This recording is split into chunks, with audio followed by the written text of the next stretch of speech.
This week we will be talking about the Cosmere Novellas. I just finished Oathbringer, so I think it's a natural place to bring them up. So we will talk about things like the Six of Dusk, Edge Dancers, the 11th Metal, everything except the Emperor's Soul, just because I feel like, for one, that is my favorite, so I can probably talk about it longer. But also, I feel like I will reread it when Elantris 2 comes out, and when I eventually make my Elantris video. My general thoughts on all of these novellas are they're not my favorite. I skimmed them more than I do the regular sized books, and I have the opposite feel of when I read these. So, like when I read Trace of the Emerald Sea, I don't really care to learn much more about the world, but I want to stick with the characters more. This is kind of the opposite. This is where I'm like, I don't really care about the characters outside of one instance, but I do care more about the world itself. So let's talk about the 11th Metal. Alright, the 11th Metal. Very short, probably the shortest of all of these books. Not really a lot to grab onto. I know it's only supposed to be a background for a tabletop game, so that's cool. That was made for that. But otherwise, not very interesting by itself. I don't really care for Kelsier. I never really have. I think he's been very overhyped. What? But again, I haven't read all the Cosmere. I'm about to start reading Era 2 Mistborn, so we'll see if my opinions change. Gimel. Gimel was kind of interesting. He seemed to be used by Ruin to an extent, but he never appeared in the 3 books. I don't think it's been a year since I've read them. But I imagine if he was used by Ruin, he would still be alive, so I'm just curious if he ever gets brought back up again. Decent action, but can't really say I recommend. Alright, Shadows of Silence and the Forests of Hell. This is probably my favorite one out of all of these, except Edge Dancers. Again, really cool world. The world is destroyed by some great evil, some great calamity. I'm wondering if that will ever come back around. There are these shades, these creatures called the Shades that have 3 rules. Don't make quick movements, don't draw blood, and don't light a flame. They can be killed with silver, but if you don't kill them with silver, they'll adapt. So I'm wondering if these creatures are like any other creatures we've seen in the Cosmere. I don't think so. The fact all these metals keep being brought up in all these different stories like Mistborn and Stormlight, I'm wondering if there is just some overall connection with metals. Because I didn't really get that with Warbreaker or Elantris. I'm just very curious. There's 2 villains, Chester and Theopolis. I feel like Chester was kind of unneeded or could have been dealt with faster. I feel like the thing with Chester and Theopolis was a little repetitive. I liked everything with the White Wolf and the revelation that the main character was the White Wolf. I think there was a character called Subaruki, and I kind of wish she was more relevant just because she seemed to have more of a backstory, at least when it came to Chester. But she was also very young, so they just kind of kept her off to the side. But I feel like that was kind of a waste. So she's the one character I would like to see back and return someday. Although I have no idea when this takes place in the Cosmere, so. Alright, Six of Dusk. I feel like this whole story is the prologue to Era 4 Mistborn. And probably not because it was released way before Era 3 even comes out, and I think it was released during Era 2. So if that was the case, I'm not sure why it would be released now. This is probably the hardest to read by a long shot. There's a lot of names, a lot of stuff thrown at you, a lot of show don't tell, and for a novella that's probably good. But it is hard to keep up with in such a short amount of time. I didn't really care about the characters all that much in here, but I think it is interesting about the Ones Above All, I think is the name of the aliens.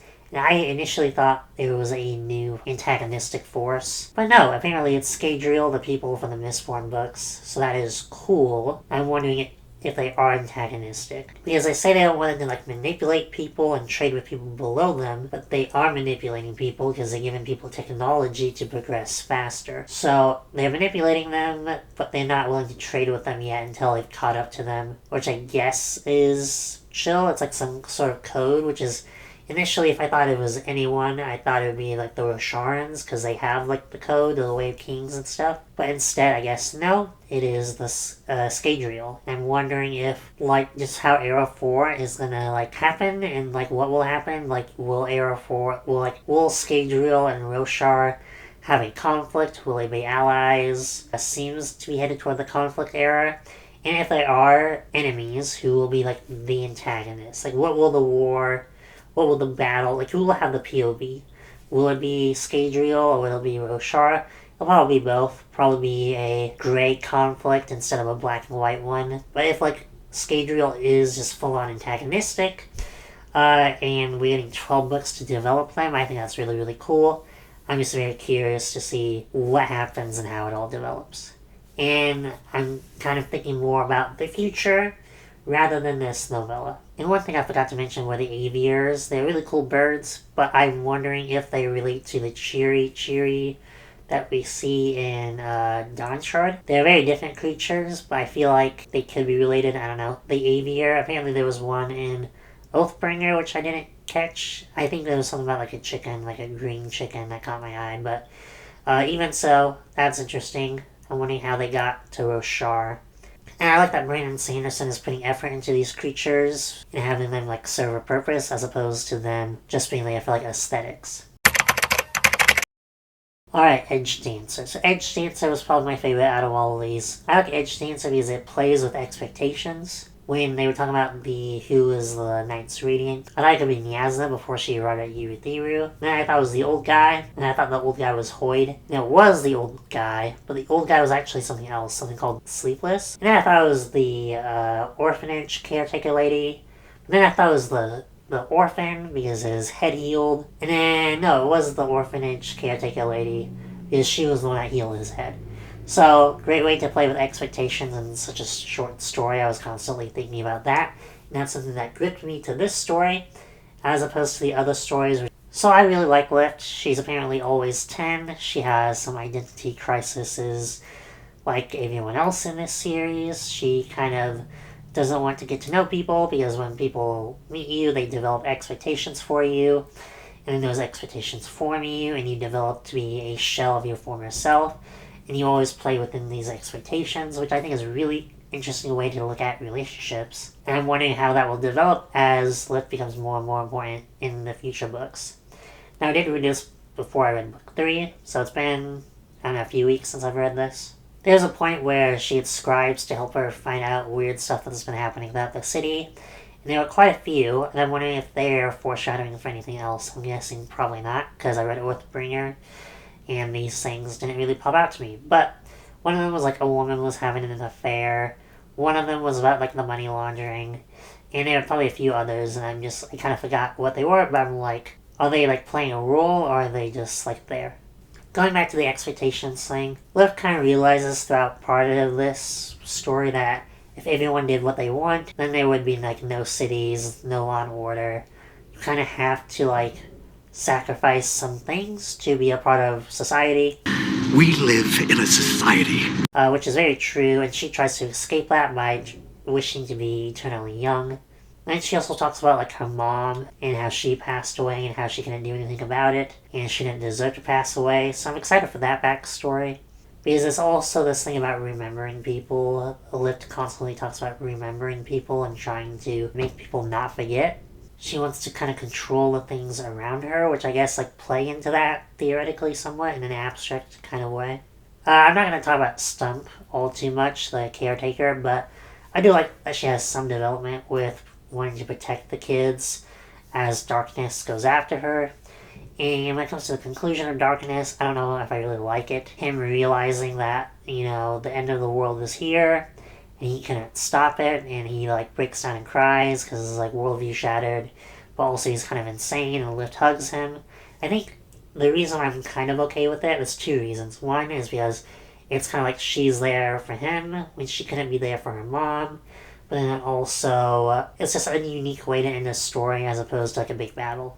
Wendell is very interesting. He's a cultivation spren, so made from the god cultivation. And less important, I guess, he was a gardener, which made me confused when I first read this before Oathbringer, but now that I read Oathbringer, it seems that, that Shadesmar is just very much like the real world. And I guess he was also with a cobbler beforehand, and I went back, and it turns out that cobbler died in book 1 as he was being hunted down by darkness. So that's just an interesting tidbit. Darkness, I thought would have more character development in this story. He, kills a kid in the beginning of the book. There's a 15-year-old that steals from a shopkeeper, and he has an absolute justice type of philosophy.